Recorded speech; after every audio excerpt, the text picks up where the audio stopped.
গাজায় হামাসের হাতে বন্দী ৩ জিম্মির মরদেহ উদ্ধারের খবরে রবিবার নিউ ইয়র্ক সিটির বিভিন্ন জায়গায় বিক্ষোভ করেন শত শত ইসরায়েলপন্থী। বিক্ষোভে বাকি জিম্মিদের অবিলম্বে মুক্তি দেওয়ার আহ্বান জানান তারা। ৭ অক্টোবর হামাসের হামলায় নিহতদের পরিবারের অনেক সদস্য উপস্থিত ছিলেন। গাজায় এখনও অন্তত ১২৮ জনকে জিম্মি করে রাখা হয়েছে বলে জানান তারা।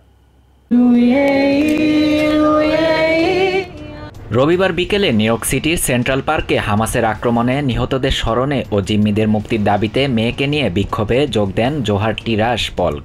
অক্টোবরের ৭ তারিখের হামলায় পরিবারের ৪ সদস্য সহ নিহত হন তার বন্ধু। তাদের স্মরণে একটি ঘুড়িতে সবার নাম লিখেছেন জোহার। জোহার বলেন, নিহতদের নাম লেখা ঘুড়ি উড়িয়ে বিশ্ববাসীকে তিনি জানাতে চান যে নির্দোষদের হত্যা করা হয়েছিল। সে সময় আরও অনেকে হামাসের হাতে জিম্মিদের মুক্তির দাবিতে স্লোগান দিতে থাকেন। এই ব্যক্তি জানান, যারা আজকে এখানে জড়ো হয়েছেন পরবর্তী বিক্ষোভেও তাদের পাশে পাবেন বলে আশাবাদী তিনি। সাউথ ব্রুকলিনে কয়েকটি সংগঠনের কর্মী একত্রিত হয়ে রাস্তায় বিক্ষোভ করেন।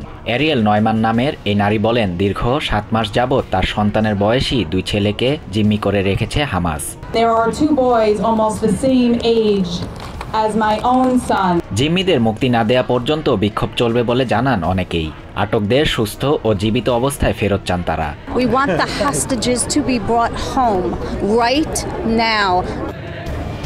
শাহরিয়ার শাফাত, TVN 24 news desk. New York থেকে সম্প্রচারিত TVN 24 টেলিভিশন বিশ্বজুড়ে বাঙালির কণ্ঠস্বর।